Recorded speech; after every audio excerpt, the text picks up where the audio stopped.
দেখে যা আমিনা মায়ের কোলে, তোরা দেখে যা আমিনা মায়ের কোলে, মধু পূর্ণিমারি শেথা চাঁদ দোলে, যেন উষার কোলে রাঙা রবি দোলে, তোরা দেখে যা আমিনা মায়ের কোলে। কুল মখলুকে আজি ধ্বনি উঠে কে এলোই, কালিমা শাহাদাতের বাণী ঠোঁটে কে এলোই, পড়ে দুরুদ ফেরেশতা বেহেশতের দুয়ারে খোলে, তোরা দেখে যা আমিনা মায়ের কোলে। ঠিক কিনা? বিশ্বনবী জন্মের আগে বাবা আব্দুল্লাহকে হারালেন। 6 বছর বয়সে বিশ্বনবী জনম দুঃখিনী মাকে হারালেন।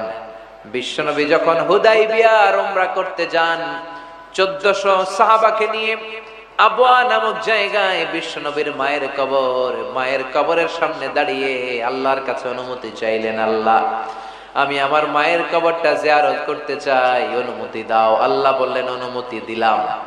বিশ্বনবী 1400 সাহাবাকে নিয়ে বললেন, ও সাহাবা, এই যে টিলা দেখা যায় এইটাই আমি বিশ্বনবীর মায়ের কবর। আল্লাহু আকবার। এইখানে শুয়ে আছে আমার জনম দুঃখিনী মা আমিনা। আল্লাহ আমাকে অনুমতি দিয়েছে কবর জিয়ারতের। আসো আসো, তোমরাও চাইলে আসো আমার মায়ের কবর জিয়ারত করো, কিন্তু খবরদার কেউ কিন্তু কান্নাকাটি করবা না। 1400 সাহাবাকে কান্নাকাটি করতে নিষেধ করে বিশ্বনবী মায়ের কবরের সামনে যে যখন দাঁড়ালেন, নিজেই ছোট্ট বাচ্চার মতো হাউমাউ করে কাঁদতে শুরু করে দিলেন। বিশ্বনবীর কান্না দেখে 1400 সাহাবাও কাঁদে। বিশ্বনবী সাহাবীদের ধমক দিয়ে বললেন, ও সাহাবারা, তোমরা কাঁদো কেন? আমি না তোমাদেরকে কাঁদতে নিষেধ করলাম? সাহাবারা ডেকে বলে, ও নবী, আপনাকে আমরা কলিজার চাইতে বেশি ভালোবাসি। আপনার চোখ দিয়ে যদি টপ টপ করে পানি নামতে দেখি, আমরা আমাদের চোখ দুইটা শুকনা রাখতে পারি না। আপনি কাঁদেন তাই আমরাও কাঁদি। বিশ্বনবী বললেন, আদ্রাকাতনি রাহমাতুহা ফাবাকাইতু। ছোটবেলা আমার মা যে আমারে আদর করেছে, ওই আদরের স্মৃতিগুলো আমার মনে পড়েছে। আমার মা আমেনা আমার গায়ের মধ্যে জাইতুনের তেল মালিশ করে দিতেন। আমার মা আমিনা আমারে জামা পরাতেন। আমার গায়ের এমন কোন জায়গা নাই যেই জায়গায় আমার মা আমিনা আমারে চুমু দেয় নাই। আল্লাহু আকবার। ওই স্মৃতিগুলো, ওই মায়ার কথাগুলো আজ আমার মনে পড়েছে, তাই আমি কাঁদি। তোমরা কাঁদো কেন? তার মানে বিশ্বনবীও যদিও মায়ের আদর সোহাগ তেমন পায় নাই, কবরের সামনে দাঁড়িয়ে ঠিকই কেঁদেছেন। ঠিক কিনা? বিশ্বনবী কানা ইউকাসসিমু লাহমান বিল জি'রানা, জি'রানা নামক জায়গার মধ্যে বিশ্বনবী কুরবানির গোশত বিতরণ করছিলেন। কিসের গোশত? কুরবানির ঈদের পরে গোশত বিতরণ হয় না? কথা বলেন। হাজার হাজার লোক লাইন ধরেছে।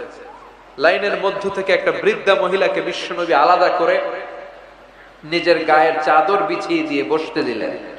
ওই মহিলাও দীর্ঘ সময় বিশ্বনবীর সাথে আলাপচারিতা শেষে বিশ্বনবীর মাথায় হাত বুলিয়ে দিল। বিশ্বনবী একটা গড় গোশতের প্যাকেট দিয়ে দিলেন। মহিলা চলে গেলেন।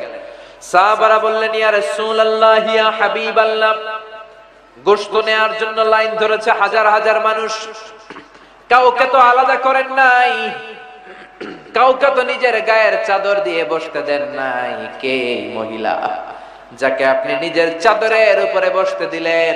ওই মহিলাও আপনার মাথার মধ্যে হাত বুলিয়ে দোয়া করে দিল। বিশ্বনবী বললেন, জন্মের আগেই বাবাকে হারালাম, 6 বছর বয়সে মাকে হারালাম, মায়ের বুকের দুধ আমি খেতে পারি নাই।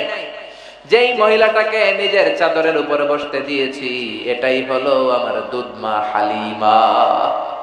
এই হালিমার বুকের দুধ খেয়ে আজকে আমি তরতাজা নবী মুহাম্মদ সাল্লাল্লাহু আলাইহি ওয়াসাল্লাম। সুবহানাল্লাহ।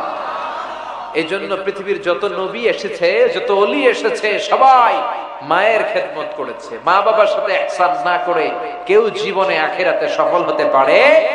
এজন্য রব্বুল আলামিন বলেন, কাদা রাব্বুকা আল্লা তা'বুদু ইল্লা ইয়াহু ওয়া বিল ওয়ালিদাইনি ইহসানা। আল্লাহ বলেন, আমি আল্লাহর স্পেশাল ফয়সালা হলো দুইটা। এক হলো ইবাদত হবে একজনের, তিনি কে? 2 নাম্বার ফয়সালা হলো মাতা পিতার খেদমতের দরকার আছে না নাই?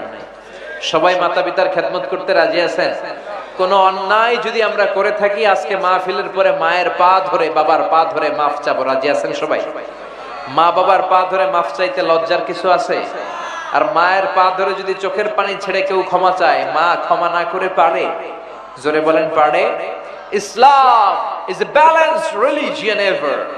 ইসলাম হচ্ছে পৃথিবীর একটা ভারসাম্য জীবন ব্যবস্থা, ভারসাম্যপূর্ণ।